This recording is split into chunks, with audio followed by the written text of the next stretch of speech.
Greetings to all, and welcome to Theology in Particular, a podcast of International Reformed Baptist Seminary. I'm your host, Joe Annity, pastor of Emmaus Reformed Baptist Church in Hemet, California. And today I'm joined by Dr. Jeffrey Riddle, pastor of Christ Reformed Baptist Church in Louisa, Virginia, and adjunct professor of New Testament at IRBS. Jeff, it's a pleasure to speak with you again. Joe, thank you so much. It's wonderful to be a guest again on the podcast. I'm a faithful listener to the podcast, and so it's really nice to be a guest today. Great. Yeah, well, I appreciate it. We have a great subject in front of us. You've republished a book entitled Gospel Church Government, and we're going to be talking about that. This is, in my mind, a bit of an unusual project. I think it would be good to start by asking you to describe what this book is. Yeah, well, this book, as you said, it's titled Gospel Church Government, and it's being published by Grace Publications, which is in the United Kingdom. It's a ministry there of a group of Grace churches, 1689 churches that are in the UK. And anyways, yeah, it's different in that it's not like a book that I wrote necessarily. I'm conveying the ideas of another person, because this work is a simplification and an abridgment of the great English Puritan John Owen's book, The True Nature of a Gospel Church and Its Government, and hence the abbreviated title, Gospel Church Government. And so he wrote this just before his death in 1683, and then it wasn't published until 1689. So sort of like our confession, there wasn't freedom to publish it until 1689. And so this is a little book that its subject is ecclesiology, the doctrine of the church. And so, again, my work is a simplification and an abridgment of it. And you probably know, I think you're a fan of Owen as well, that he has the reputation of not being the easiest of the Puritans to read.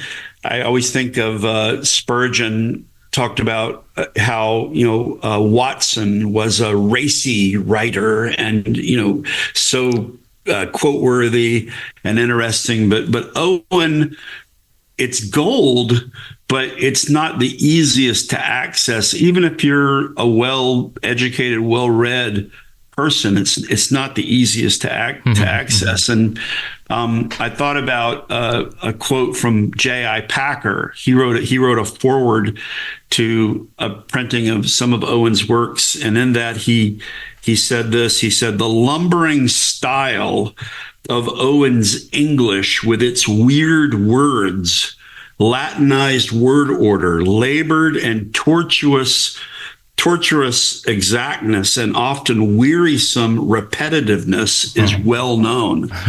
And so it's not surprising that some have attempted to do some simplifications and abridgments. And I'm sure many of your listeners are familiar with the Puritan paperback series from Banner of Truth. And you may know that a number of the Owen titles in that series are have a little heading on them that say "abridged and made easy to read by R.K.J. Law." And so my work is sort of in that vein, taking the writings of Owen and attempting to simplify it a bit and abridge it to make it easier. But I can see some purists out there, particularly in this audience, people who love the Puritan. They're like, "Riddle, come on. Why shouldn't people just turn to Owen itself and do the labor of reading it?" Well, yeah, to make it accessible to our people, I think that's the answer. I really enjoyed reading your book. I enjoyed how brief your sentences are. They're very short and punchy, and there's a nice style to it. And so I appreciate it very much. One thing I wanted to do, and I just didn't have the time to do it, was to set your book alongside Owen's original work and to see how close they are. How much abbreviating did you do? Well, as I told you a little earlier off air, it's been a few years since I completed this project, and I probably ought to go back and do some comparing again. I did significantly abbreviate it at several points. I mean, one of the most key things is in my book, there are 10 chapters. In the original of Owen, there are 11 chapters, and I actually took 2 of his chapters and combined them into one. Mm-hmm. But I tried, I think I said this in my preface to the book, I tried to certainly to maintain the spirit of Owen, and often I tried to, as much as possible, use as many of his exact words as I could. And so I think you'll find a lot of things that will match up with what you find in Owen. And I was going to say, I sort of see this type of work as a supplement to reading Owen's original work, not a replacement for it. And so maybe I think it might be good for some people to read this first and then go read Owen's original if you have because this isn't a long read. It's and it might just help you give you an orientation, and you might find some things where you feel like maybe I didn't interpret him properly. I'm not going to claim infallibility for my interpretation of Owen in this, but I hope it will be helpful. And another reason was when I did this was I also had in mind the person who maybe is not an original English speaker. And this might give that person access to Owen, who is not, hyper proficient in English. And when the book was first published, I was invited at one point to go to a Reformed ministers conference in Malaysia. And I took a stack of these books with me, and I gave them to pastors that were there from Indonesia and Myanmar, and for whom English was, a second language. And my hope was that it might give them access to the thoughts of Owen. That's what's really, I think, is important, is his biblical analysis, his thoughts about how to interpret the Bible to understand a scriptural doctrine of ecclesiology. Wonderful. Yeah. Well, the next question I had for you is why this project? And obviously you're wanting to make Owen's work more accessible, but why this book? Why go to the effort of making this book more accessible to people? Yeah, well, I mean, as you know, we're pastors. And so when the rubber meets the road, and how our churches function and how leadership functions and how the offices function within the church. And so it's an extremely practical area. And I probably read Owen's The True Nature of a Gospel Church and Its Government 15 or 20 years ago. I read it. And as a pastor, I was thinking, like pastors do, about these issues, fundamental issues like ecclesiology. And I remember at the time, I was a younger man then and younger in the pastoral ministry, but Mark Dever and 9 Marks. When I first read this book, I had been exposed to sort of the Mark Dever 9 Marks type of material on the doctrine of the church. And I was interested in this, and that sort of sent me to Owen because I wanted to see what did the Puritan men say about this.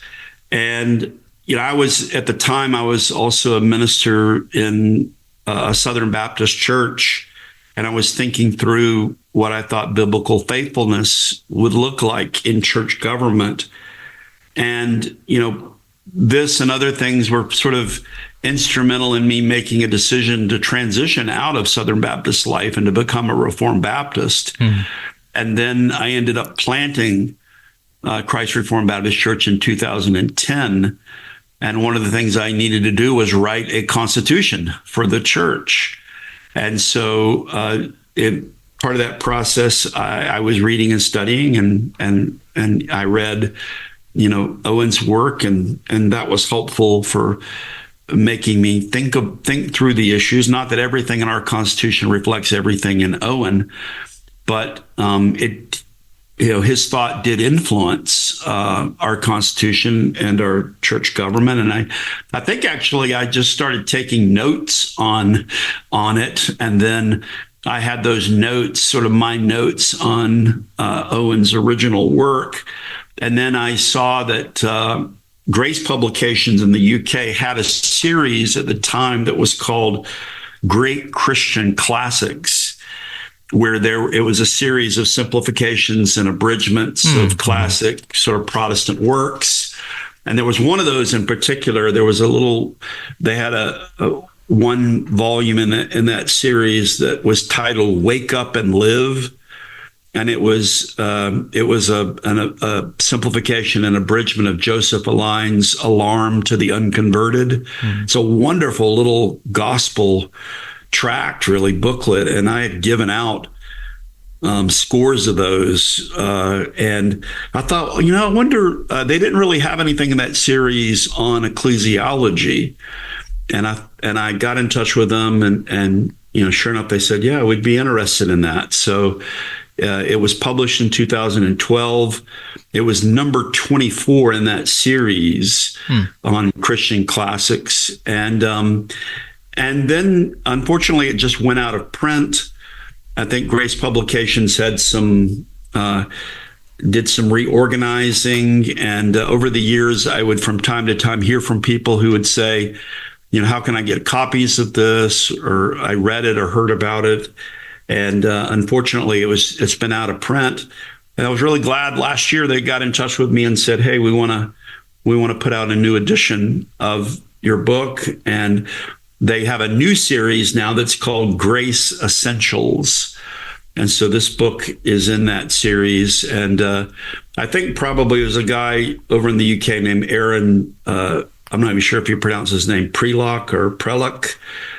He's now the editor of Reformation Today magazine in the UK, and has an interest in Owen. And I think he probably nudged them into getting it back in print. He wrote the introduction, wrote a very nice introduction to the book. So that's sort of the story of a little bit of how it got written and how it's come to be now produced in a new edition. Yeah. Well, I have lots of questions for you, Jeff. I get excited about church polity stuff. I really enjoyed reading this book, and it's probably not uncommon for pastors to get excited about polity. I don't know how many other people do, but we do. One question I wanted to ask you is, why would a particular or Reformed Baptist be interested in Owen's work? He was not a particular Baptist. Why would we be interested in his work? And maybe what you could do even before addressing that question is to tell us a little bit about John Owen and what prompted him to write his book, The True Nature of Gospel Church and Its Government. Yeah. Well, many of you may know, many listeners may know that John Owen was one of the great Puritan leaders and authors. He's been called the Prince of the English Divines. He lived from 1616 to 1683, and he was a very prolific scholar, writer, a polymath who had expertise in many fields and areas. I think he wrote over 80 books in his lifetime, and you may well know that his collected works that are published by Banner of Truth fill 16 volumes, and then there's another 7 volumes of his exposition of Hebrews, and now Crossway is working on a new edition of his collected works. As a young man, he was a minister's kid. He was, very precocious, and went to, as people did in those days, went to university at a very young age. I actually have a little biographical message on Owen on sermonaudio.com, and I listened to it the other day, and it reminded me of some of the little anecdotes about his life. He didn't talk much about himself. Very interesting. You can scour through all of his writings, and there are only a couple of autobiographical references that he makes to his own life. And I mean, that's intriguing because, he was so Christ-focused that he didn't really talk a lot about himself, but we can glean things about his life from the accounts of others. A lot of people point to one episode in his life, I think when he was in his early 20s. he went to a church and went with a friend, thinking they were going to listen to a well-known Puritan preacher, and for some reason that fellow wasn't able to be there, and another preacher stood and preached in his place. And this fellow preached from Matthew 8:26. Why are ye fearful, O ye of little faith? And that was either under that sermon that he was converted, or he had assurance of salvation, and never knew what the guy's name was who preached the sermon. So then after that, he came to Congregationalist convictions. He left the Church of England, believed in congregational church government, and also was noticed by political figures of the day, including Cromwell. He preached a sermon to Parliament the day after King Charles I was executed. So he was involved as a sort of chaplain to some of the Puritan political leaders, was a literal chaplain to Cromwell when he went to Ireland. And then he was appointed as the vice chancellor at Oxford and tried to bring the Reformation and Puritanism to Oxford. But then after about a decade, he fell out of favor with Cromwell and was sort of lost those positions of influence. And then in the years after that, there was the Restoration in 1662, the Great Ejection. And so this man who had, been at the top, literally, and who had spoken to thousands of people, was at the end of his life pastoring a small flock in London of about 20 people. And as I understand it, he had offers. I think he was offered the presidency of Harvard. He was offered to go to Boston and be the pastor of the First Congregationalist Church there. But he chose to stay in England, and he ended up, sort of closing out his life pastoring a small church, and but seemingly, I think, being very much engaged in study and writing to the very end. Again, this was one of the last books that he wrote. But back to your question, sorry, that's kind of long on the life of Owen. Why would Baptists care about him? Well, he was very beloved and respected of the early Particular Baptists. So if you've ever read like Benjamin Keach, every once in a while, Keach will say something like, "As our beloved brother Owen has said." Mm-hmm. And so he's quoted all the time by them. He was influential. He was one of the principal authors of the Savoy Declaration that was influential for our Particular Baptist forefathers, particularly influencing chapter 26 on the government of the church. His covenant theology was admired by early Particular Baptists. So I'm sure you and others are familiar with the book Covenant Theology from Adam to Christ, that sets side by side Nehemiah Cox's discourse of the covenants and Owen's exposition of Hebrews 8:6-13. So he was a great friend and much admired by the Particular Baptists. He was also a friend. He was a friend and advocate for John Bunyan. And he supposedly, one of the anecdotes about Owen is that he supposedly said that he would gladly give up all of his learning if he could but preach like John Bunyan. And so there were cross currents with early Particular Baptists. Obviously, they would disagree with him on infant baptism, which he held on to. But he was someone who I think had a massive influence on the Reformed Baptist movement. And I think his views on ecclesiology would have been influential for many of them. Yeah. Well, thank you, Jeff. That's all very helpful and interesting. I think it would be good for us to move to the book itself now, and maybe it would be helpful if I quickly read the table of contents to provide a sweeping overview of the book, and then what I'd like you to do is to highlight what you see as the most important or notable features of this work. So here's chapter 1. Who belongs to the church? That's the question that's addressed. Chapter 2, how is a church formed? 3, who rules the church? 4, the officers of the church. 5, the office of pastor. 6, the office of teacher. 7, the office of ruling elder. 8, the office of deacon. 9, church discipline. And 10, fellowship among churches. So those are the topics that are addressed in this work. What do you see as being most important or notable? Well, obviously, I think he's drawing upon the scriptures to try to provide for us a scriptural outline and justification for a form of church government. I think, what's important here, well, chapter 3, who rules the church? Obviously, as we might expect, he talks about the fact that it's Christ who rules the church.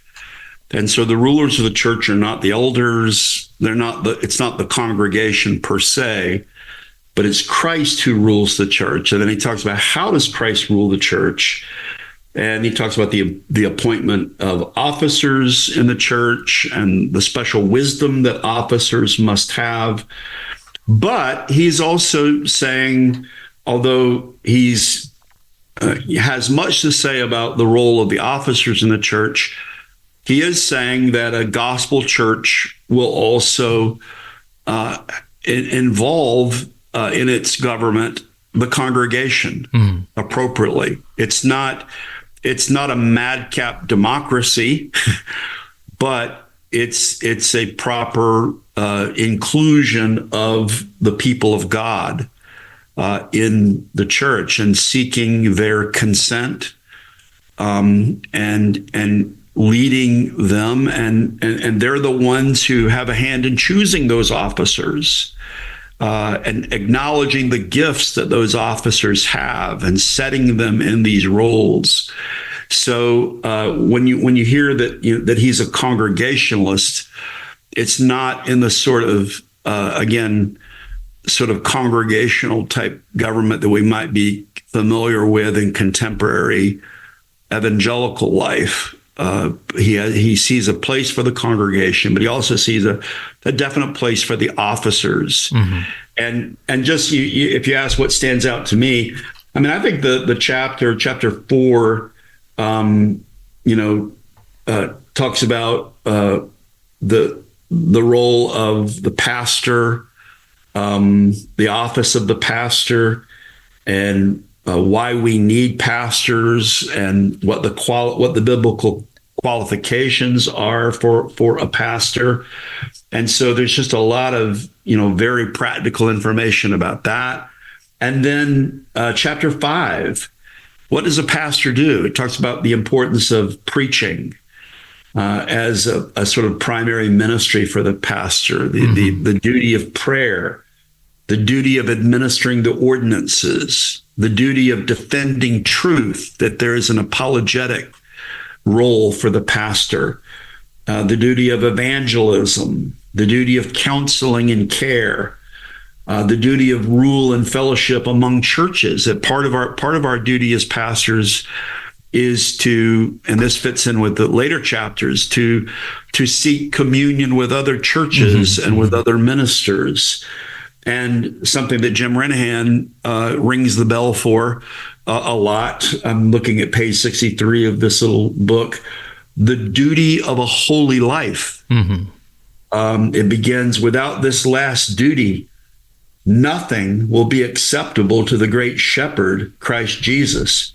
The pastor must have a humble, holy, exemplary walk in all godliness and honesty. And so I think just that chapter, I'm not simply trying to promote my book, I'm trying to promote what Owen says. It's just a good, I think, devotional exercise for a minister to read Owen on this. And if this little book helps provide some access. So then I'm sure we'll get to this eventually. He does have some views on the office that wouldn't probably be agreed upon by everyone, particularly in RB life. he talks about four different offices, basically: the teaching elder, the ruling elder, the teacher, and the deacon. Mm-hmm. And then he has a section on church discipline. And he has some really practical discussions on that, really practical questions on that. And then he ends with fellowship among churches in the same way that chapter 26 of our confession ends, with talking about why there should be communion among churches. So that's a bird's eye view of the book and a few of what I think are the key points in it. Yeah, overall, the book is wonderful. He deals with the basic and generic topics that must be dealt with when addressing this particular subject. And he does so wonderfully. That whole section on what it means to be a pastor, pastors need to read this. It is just so encouraging. It's thorough, but it just reminded me as I read it of the high calling that a pastor has. Also, what I loved in that section is his emphasis upon the fact that elders and pastors, they're called to be ministers in the congregation, servants. This is the kind of authority we have, not dictators, but servants within Christ's church. We're to serve the bride of Christ. Wonderful. So in general, it just great insight here. But I also love the fact that Owen touches upon some very particular subjects and questions, that I don't always hear addressed in books like this. For example, Owen stressed that church covenants were important. Maybe not everyone would agree with this, but that was his view on page 22. At least in the copy that I was reading, it was on page 22. He says, to join a church, therefore, requires a covenant commitment. In the Bible, God often called upon men to make covenants. In a covenant, a person makes a commitment to fulfill a duty. God offers special promises for covenant obedience. A church membership covenant is not the covenant of grace, but it is a gospel duty in the covenant of grace. The more we express our commitment to the local church, the more we glorify Christ. We receive great encouragement in living the Christian life through the local church. We have a church covenant at Emmaus, and I've always loved it. I've grown to love it more and more the more we use it, just so that the members can be clear about what they're committing to as they come into the church. And what do you think about his whole emphasis upon church covenants, Jeff? Yeah, well, I think in our Reformed Baptist churches, we typically do have these membership covenants, and sometimes we might think, well, is this just a vestige of the 18th or the 19th century of church life in those times? And I think this little discussion, as you point out, is a reminder that there's actually there's a scriptural sort of precedent for this. That members are drawn together in a covenant with one another. And I think one of the questions we often deal with, don't we, when we have people maybe who come from a broad evangelical church background, is what is this covenant? Is this biblical? And I think this discussion here by him on that in particular might be helpful for someone who's new to confessional Reformed Baptist life to sort of see a theological rationale for a covenant. It's not a legal contract. It's a spiritual covenant that we're making. And so it was helpful. The paragraph you read on page 22, the paragraph right before it says, every human society requires that its members consent to its laws and observe them. Christ, by his own authority, has appointed and instituted churches. He has granted powers and privileges to churches. He requires and commands all his disciples to join themselves to churches. This joining is a voluntary act of faithful obedience to the authority of Christ. Mm-hmm. No one forces anyone to make a membership covenant. And it's simply a practical outworking of the fact that we are a society that has been formed by Christ, and there are basic obligations, duties, as well as benefits that come to us by being part of a local church. Yeah. It is an interesting discussion from a past generation of this practice that we're doing today. Here's another topic that Owen addresses that I don't remember hearing addressed in other works on polity. On page 18, he asks the question, how should the church care for those who cannot be received into full membership? And he has in mind here those who are present with the church when the church is worshiping, but for whatever reason they cannot be received into full membership. Well, the reason being they haven't professed faith in Christ. Maybe they're children who have not yet professed faith. Maybe they're servants living in households, and they're therefore coming to the church. I really like the fact that he addresses this question, and the answers he gives are wonderful. What do you think? Yeah, I thought in that section he almost sounds like a Reformed Baptist. I know, right? There, because our Presbyterian friends, one of the things they'll often say is, "You're poor children. You don't treat them like they're part of the covenant community," and so forth. But here is Owen saying that there's a duty of the church towards the unevangelized who come to our churches. And again, he's talking about, I guess in his context, there would have been persons with servants that were part of their household. Maybe they were closer to the first century type of circumstances where you would have persons within your household that would be being brought to church. And so he talks about them, and he talks about the unconverted children, that they're included in the community just to a certain degree, but not completely because they're not converted. And so we have a duty towards our children, unconverted children, to evangelize them. And so, yeah, he's sort of in that little discussion. Sounds a bit like a particular Baptist, I think. Here at Emmaus, we have made some changes to our liturgy recently, and also some changes to the way that we fence the Lord's table. And one thing that we are aiming at, I think, is to make more of a distinction between those who believe and those who do not believe, but to make room for those who do not believe in our midst. To make room for people who do not yet know the Lord, who have not made a credible profession of faith, to be in our midst and to hear the word of God and to be ministered to on a certain level, but not to be invited to the Lord's table. How do you do that without, just really offending unnecessarily or alienating people? I think churches need to think about these things. We need to be able to minister to those who do not yet know the Lord so that they can hear the word preached and be called to faith and repentance. I know there are some churches, and I know some that I've had contacts with in England in particular, who dismiss guests and visitors when they have the Lord's Supper, so that it's just it's not merely a closed communion, but part of they're just being careful about those to whom the supper is served. But yeah, we sort of maybe have a practice more like yours too. And I often, in speaking to fence the table, I often say something like, if you're here and you're not a professed believer and you're not a member of a church, because those are our standards. You have to be a professed baptized believer, and you have to be a member, part of a local church. If you're a guest, you can take part, but you have to meet that criteria. But I say it because I know we have people out there who are unconverted, people who are hearers, listeners, and I'll say to them, we're glad that you're here. Please don't take the elements, but you can participate by praying. You can participate by listening and observing what we're doing here.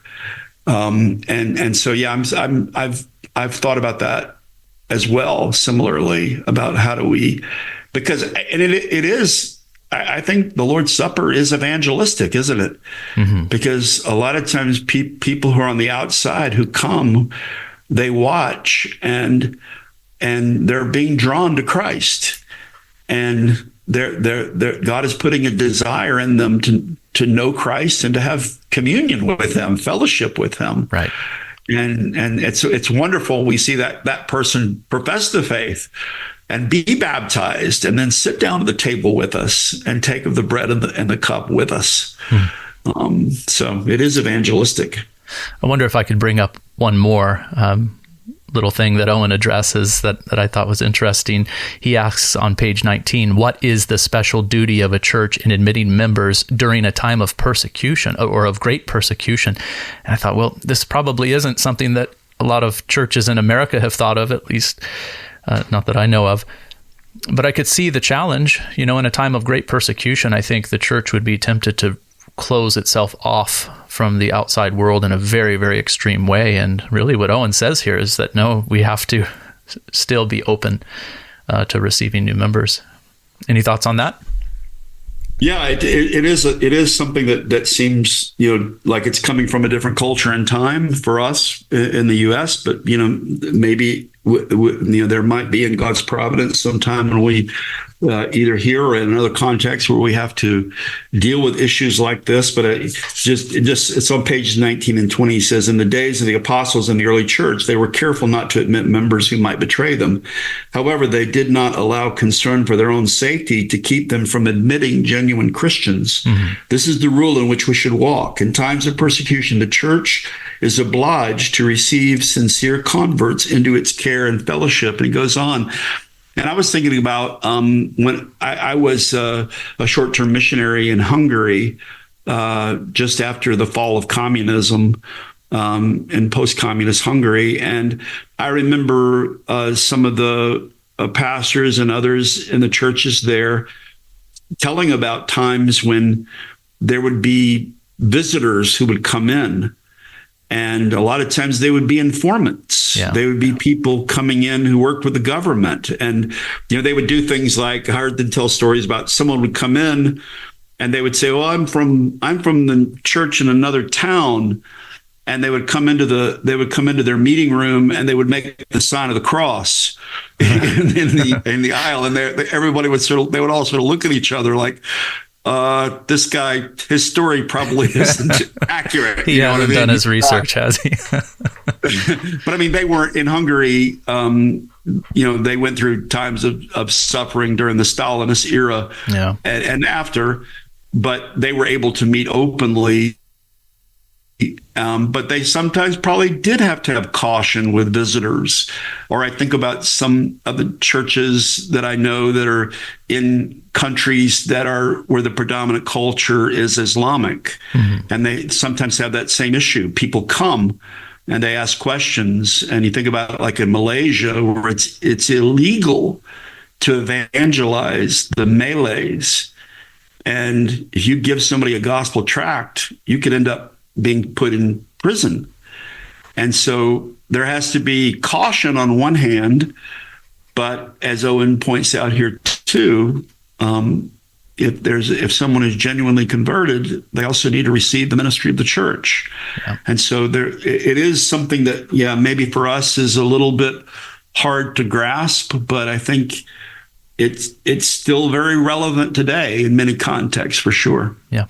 Well, Jeff, I wonder if we can talk about this rather sharp distinction that Owen makes between ruling elders and teaching elders. As you said, he really proposes that there are 4 offices in the church: pastors, ruling elders and teaching elders, teachers and deacons. Well, that was 5, wasn't it? So you're going to have to straighten me out here. But in general, I found this section to be very helpful and filled with a lot of wisdom. But I am still processing the sharpness of his distinctions here. In fact, one thing I did is open up our church constitution to be reminded of the exact language used there. Our constitution does make a distinction between ruling and teaching elders, but I would say that it's not so sharp. It's kind of a soft distinction. And I wonder if I could just read a section of our Constitution here to show you what I mean. The elders are men who have general oversight of all the church, its ministry and functions. They are responsible for the spiritual administration and rule of the church, for the implementation of church discipline, and for watching over the souls of the members. And then there's a little section on the qualifications for elders. After that, it says, while every elder bears spiritual rule and must be apt to teach, some will be more exclusively engaged in the details of ruling rather than teaching. So there is that distinction in our Constitution, but as I said, it's not so sharp. What do you think about all of this? And how do you, from your perspective, think that most Reformed Baptists think about this topic? Yeah. Well, I think this is a topic that probably not all Reformed Baptists have agreement upon, obviously. And I do think, again, Owen has this distinction between teaching elders and ruling elders. He does have a discussion of this, and he draws upon various biblical passages. And one of the best known is 1 Timothy 5:17. Let the elders that rule well be counted worthy of double honor, especially they who labor in the word and doctrine. And so this would typically be a verse. It would be a justification for there being a distinction between elders whose primary calling is rule and elders who labor in the word and doctrine, although all elders are to be, as Paul said in 1 Timothy 3, apt to teach. And so we're usually more familiar with this in the context of our Presbyterian friends, who typically make this distinction between teaching elders and ruling elders.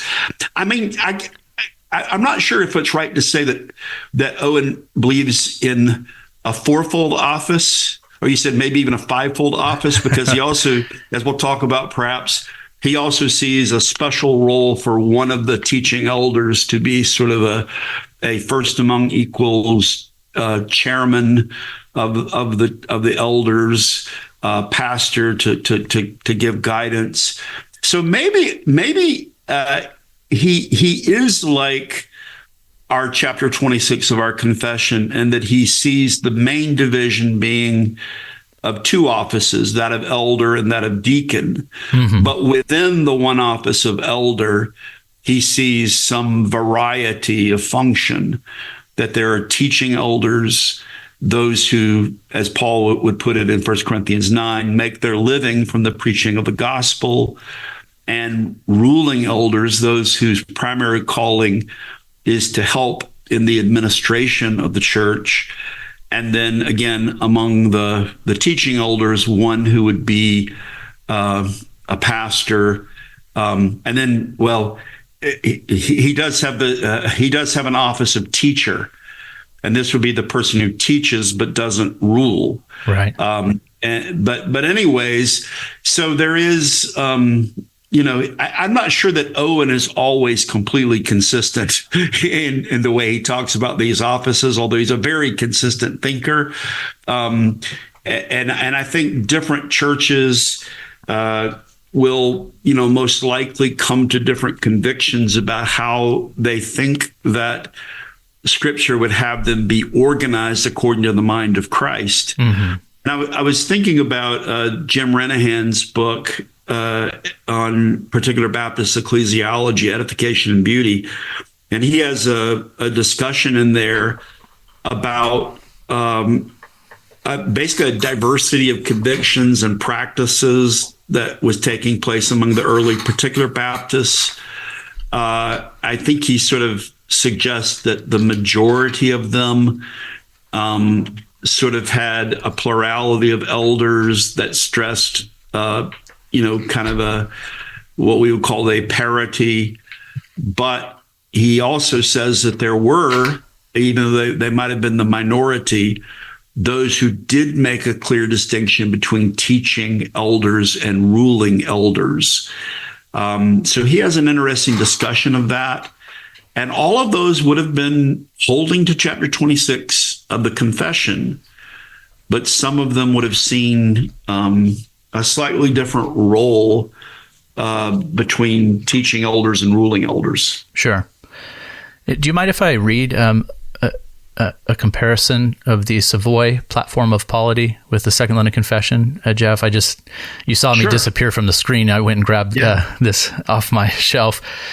The Savoy platform of polity in section 9 says, "The officers appointed by Christ to be chosen and set apart by the church, so called, and gathered for the peculiar administration of ordinances and execution of power or duty which he entrusts with them or calls them to be continued to the end of the world, are pastors, teachers, elders, and deacons. So even there in the Savoy platform of polity, there is a very sharp distinction made between these offices.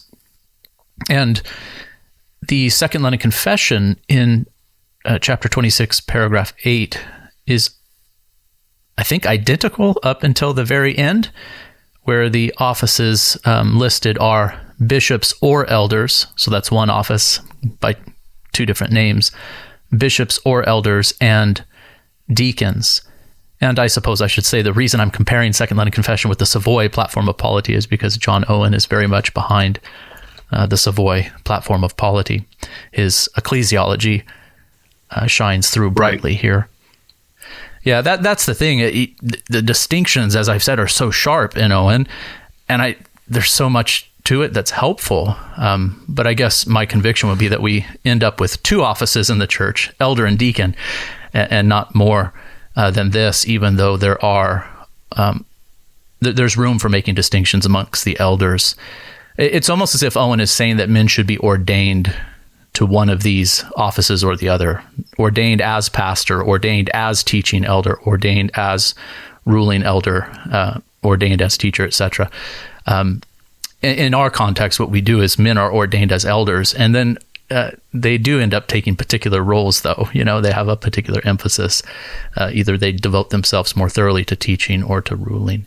Anyways, that's me thinking. Jeff, what do you want to push back at all on that, or comment on that? You feel free, brother. I think you're right. I mean, I think there is some significance in that the wording in the Second London Confession is different than it is in the Savoy platform. However, I mean, so where there's laid out in the Savoy platform, we might say 4 offices, as you said: pastor, teacher, elders, deacon.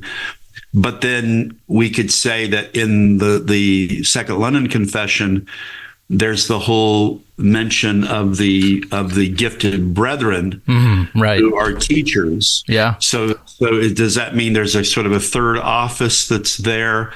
They're at least taking countenance of someone who would serve as a teacher in the church, although they're not set apart for rule in the church. So it's a little different. We had Pobun Singh from the Damansara Reformed Baptist Church in Malaysia spoke at our Teach conference in 2017, I think it was.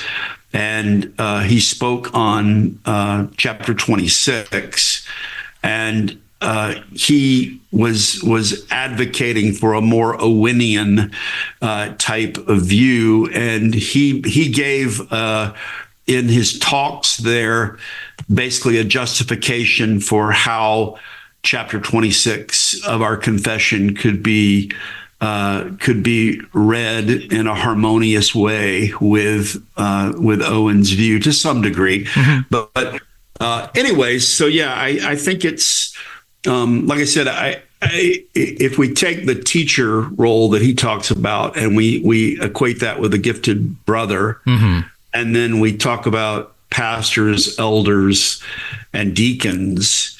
If pastors and elders are both in the category of elders, because the pastors are also elders, then in some way we have 2 offices. Yeah. We have that of the pastor and elders, and we have the deacons, and we have persons who are gifted brethren who can teach. Yeah. But I do think Owen is sticking to, it wouldn't be right to call it, based on that, a fourfold view of office. Okay. Yeah. Well, thank you for clearing that up. To be clear, I was quoting from Second London Confession 26:8. I don't think I said that earlier, and then the corresponding portion of the Savoy Platform of Polity. I will say, though, that reading this section in Owen, it challenged me and it helped me think through some things in our local church. I think it would be, this is kind of a personal note, but helpful for us to be more clear amongst our eldership as to the particular roles that men are devoting themselves to, be it teaching elder or ruling elder. Those distinctions are biblical and helpful. I guess it's just a matter of how they're articulated, and how they play out in a church's order. Well, we can move on from that. That idea that there might be men who have the gift of teaching and who are called to teach in the church, but not to hold the office of elder, that's not foreign to us. We do have the category of gifted brother. That's what we call it. And so I appreciate Owen's view there as well. Owen does seem to propose very strongly that the ideal is for every local church to have one pastor and multiple elders.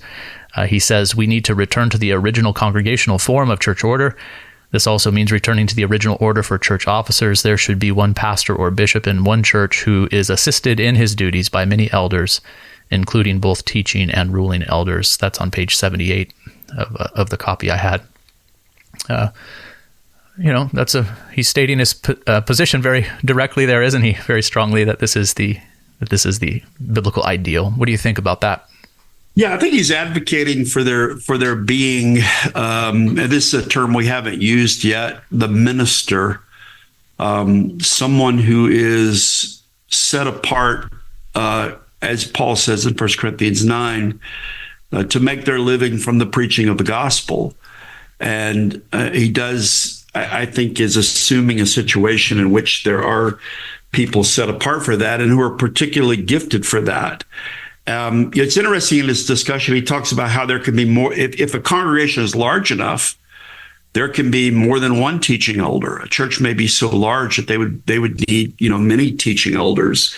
But he kind of sees a practical need for there to be, someone who serves as a titular leader in the church, and he does, some biblical justification for that. You can read his discussion of that. He cites some passages, and I've read and heard other types of conversations about this. I mean, somehow in the Baptist tradition, I'm not sure when and how it came about, but there developed this idea of one pastor and deacons, mm-hmm. and that's, coming out of Southern Baptist life, that was sort of the norm, where there was one minister and then there were a group of deacons.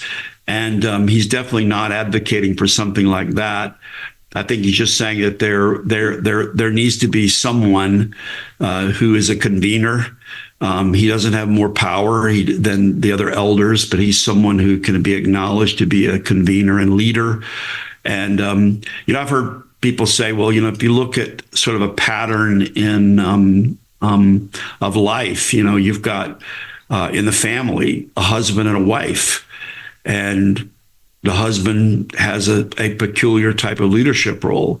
Or when we have government, we typically don't have rule by committee. We have the executive office, the president, or we have a chairman of a committee. Mm-hmm. And you can make biblical arguments too. Look at the 12. Who stands up after the ascension of our Lord? Peter stands up among the apostles and preaches at Pentecost. Or the letters to the seven churches in Revelation 2 and 3, to the angel of the church at Ephesus, write that there is one angelos, one messenger there who is a titular head under Christ of the church and is serving a peculiar role there.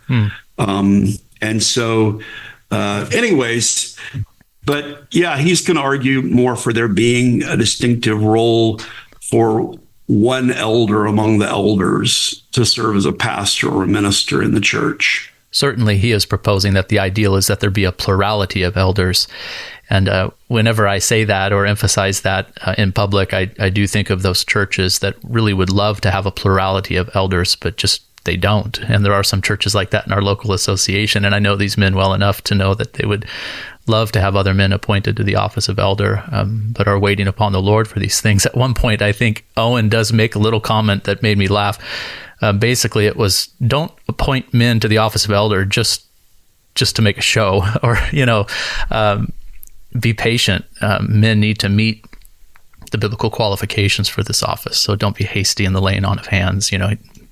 I'm not quoting him. That's my summary of what I remember hearing him say. And I appreciated that insight.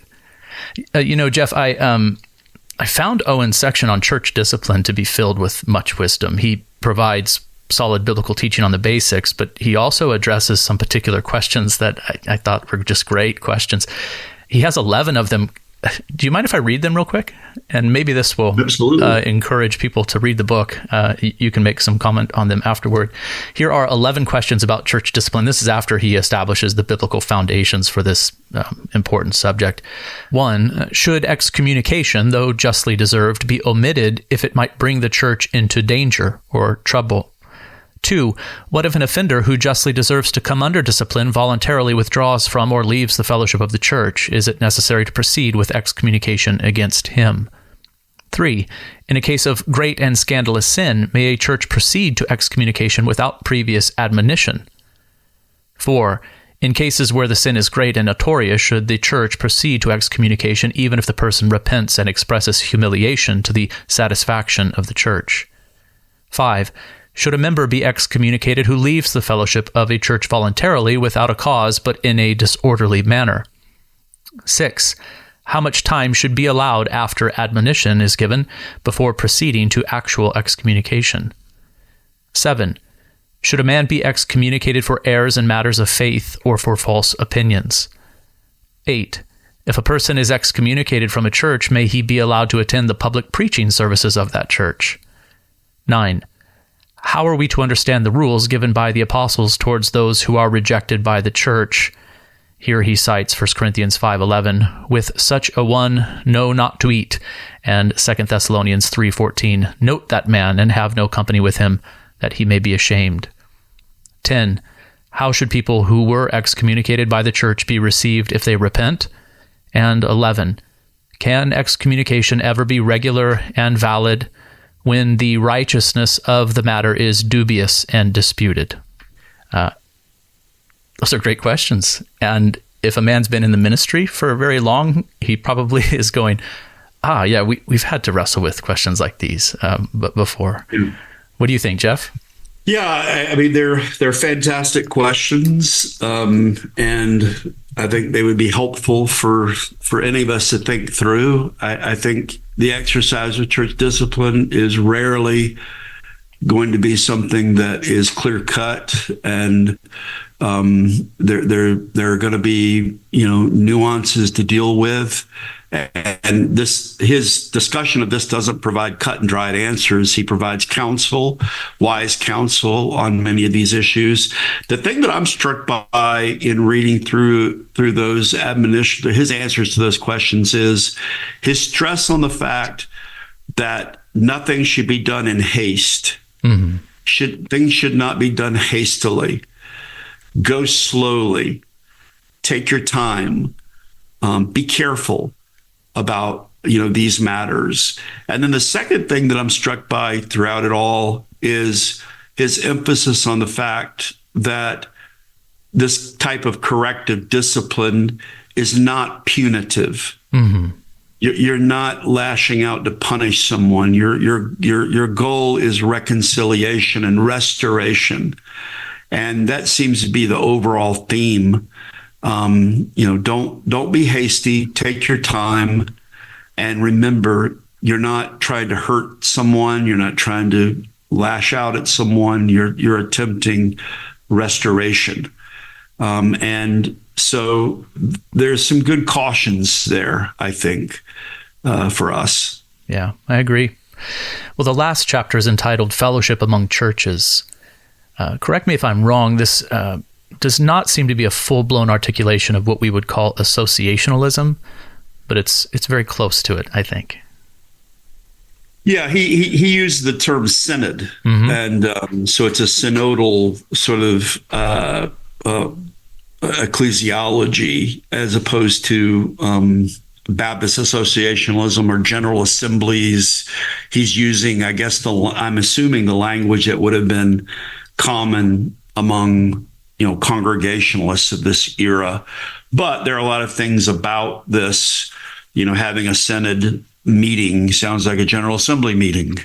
And a lot of the discussion, I think, it will sound familiar to those of us who are seeking to have fellowship among churches.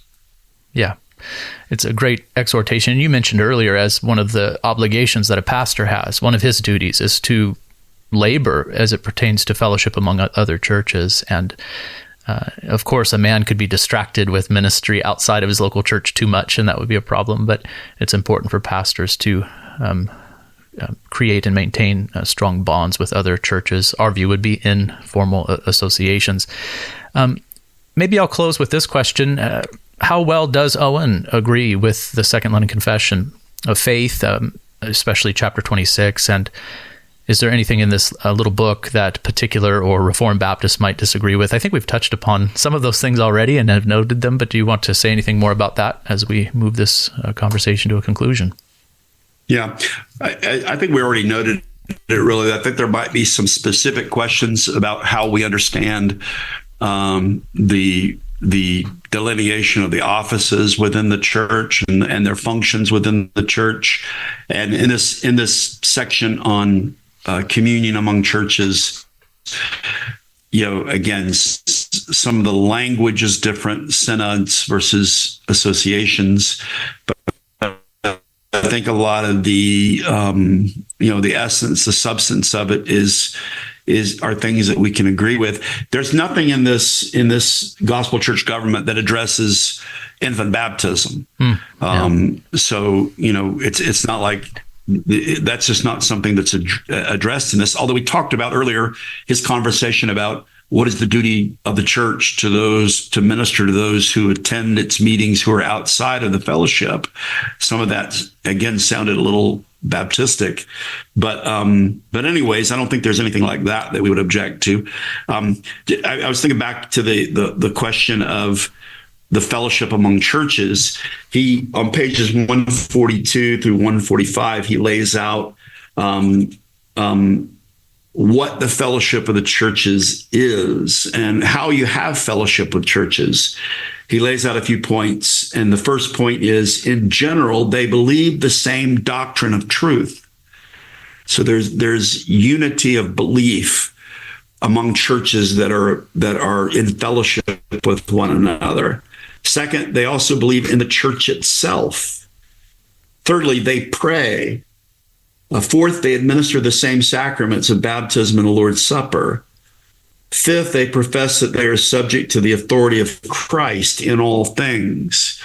And then he talks more practically about, he calls it on page 149, matters for synods to consider. So what are the things that a communion of churches should consider? And the first thing he says is matters of faith. Churches are to have fellowship in the profession of the same faith. If doubts or differences arise in any particular church or among various churches, the last outward means for preserving the rule of faith would be for synods or councils to meet in order to condemn the error. Second, he says matters of peace, order, and unity. Third, matters of improper use of church discipline. And fourth, matters of worship. And then I was thinking, when you turn over and look at chapter 26 of our confession, and it lays out in the last two paragraphs, what is needed for there to be communion among churches. It mentions in paragraph 14 the importance of prayer for one another. It mentions in paragraph 15, in cases of difficulties or differences, either in point of doctrine or administration, wherein either the churches in general are concerned or any one church in their peace, union, and edification, or any member or members of any church are injured, etc. I won't read the rest, but it's basically the same idea. Yeah. That sort of undergird, and I'm sure that it's there in the Savoy platform as well, mm-hmm. But we're seeing that those same sort of ideas issuing from Owen. So I don't think there are things in this book that that we would, find objectionable. I think there it's a solid, confessional discussion about ecclesiology, even if you don't come to agree with every point that he advocates for. Yeah, well said. I think I'm going to recommend that we read this as church officers here at Emmaus. I think it will be challenging to us. I'll probably make the point, though, that John Owen, though very much like us, was not 1677 Second London Confession guy, but very, very close. And as you said earlier in the introductory comments, a very well-respected man amongst the early Particular Baptists. So, yeah, what a great resource. Jeff, thanks for producing this. And I think it's great that it's been simplified and you've made it very easy to read. I like your writing style. And thank you for taking the time to talk with me today. Thank you so much again for the invitation, and would be very happy to know that other folk are able to read this and can profit from it and be edified by it. To God be the glory. Thank you so much. Amen. Well, to our audience, I do hope this conversation has been helpful to you. If it has, please consider sharing it with others. And lastly, don't forget to check back with us next Monday for a new episode. Until then, abide in Christ.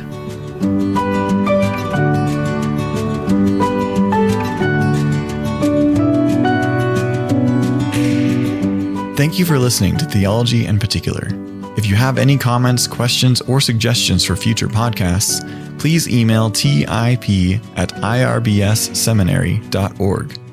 For more information about the seminary, go to irbsseminary.org. IRBS is a confessional seminary committed to the inerrant and infallible Word of God as summarized in the Second London Confession of Faith. Since our podcast sometimes addresses issues outside the confession, please understand that the views and opinions expressed on Theology in Particular are not necessarily those of IRBS, its trustees, or every faculty member.